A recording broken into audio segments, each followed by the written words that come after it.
মানে Covid period মানে এটা তো ইন্ডিয়া তো আমার ইয়া কোনো ডায়ালিসিস করতে হয়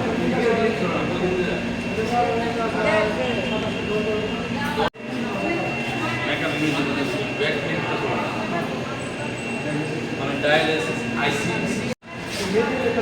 মানে কোভিড পিরিয়ড মানে এটা তো ইন্ডিয়া তো আমার ইয়া কোনো ডায়ালিসিস করতে হয়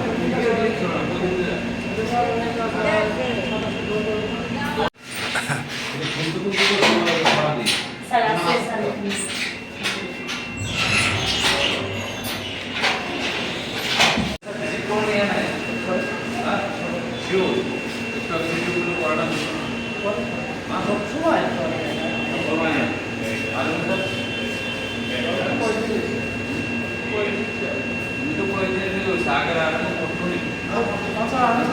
সপ্তাহে প্রতিদিন করে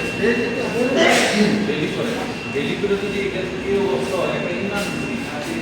রেকর্ড দিন ভিডিও করে সাবান একটা করে এই বেসিন নাই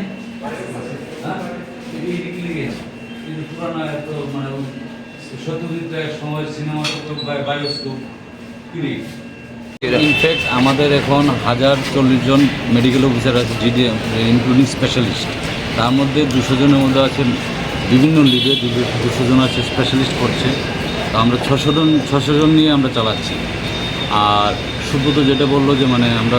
পিজিকে দিতে পারি না পিজি হলো ফ্যামিলি মেডিসিন স্পেশালিস্ট হবে দুদিন পরে পিজি মানে আগে জিডিএম আগে মেডিকেল অফিসার তারপরে ও স্পেশালিস্ট ইভেন্টে আসছে অতএব ওদেরকেই ম্যানেজ করতে হবে আমাদের এখানে ভীষণ শর্টেজ চলছে আমরা পেরিফেরিতেই ডাক্তার দিতে পারছি না আজকে আমরা বিভিন্ন জায়গাতে নরসিংগড় মোহনপুর কিংবা রানীর বাজার আরও ভিতরে কোনো জায়গাতে আমরা মেডিকেল অফিসে ঠিকভাবে দিতে পারছি না আমরা এদিক থেকে এদিক করছি আর এখানে যা আছে সাফিসিয়েন্ট আছে কিন্তু ওদের ম্যানেজমেন্টটা ঠিক হচ্ছে না ম্যানেজমেন্টটা যা হচ্ছে যা বুঝলাম যেহেতু এখানে আপনারাই দেখলেন যে এখানে অনেক কিছু প্রবলেম আছে তো আমরা আমাদের অথরিটির সঙ্গে কথা বলবো এবং ওদেরকেও আমরা বলবো যে ম্যানেজ করবো যে জিনিসটা মানে আমাদের মেডিকেল অফিসার শর্টেজ তার জন্য এখন যা আছে তা দিয়ে আমাদের চলতে হবে কারণ একটা সময় গেছে যখন আমরা ছুটির দিন আমরা 2 জন করে মেডিকেল অফিসার দিয়েছি সকাল দুপুর সন্ধ্যায় আর বাকি দিন তো আমরা একজন করে দিয়ে থাকি কারণ যেহেতু এখানে ওপিডি আছে ওপিডি ফেসিলিটি প্রচুর কিছু আছে কিন্তু ওপিডিতেও ঠিকভাবে যদি পেশেন্ট তাদের পরিষেবা পায় তাহলে অনেক কিছুই সম্ভব হয় ডাক্তার নিয়োগের ক্ষেত্রে আপনি কি সরকারের সাথে এই বিষয় নিয়ে কথা বলবেন 100 সরকার তো অবশ্যই 100 কথা বলবো মানে আমাদের আন্ডার প্রসেসে আছে 226 জন ডাক্তার আমরা রিক্রুটমেন্টের জন্য আছে পাশাপাশি আমরা রিসেন্টলি 100 জন ডাক্তার আমাদের সেক্রেটারি স্যার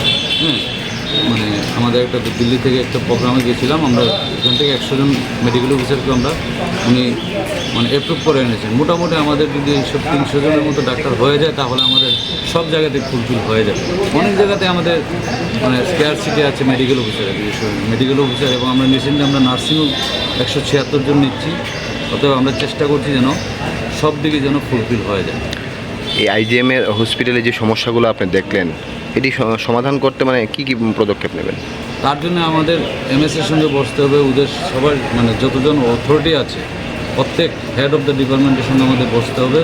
এবং যেখানে লেকিং আছে সেই জিনিসগুলো নিয়ে আমাদের প্রথমে ওদের সঙ্গে বসে মিটিং করে তারপর অথরিটিকে জানাতে হবে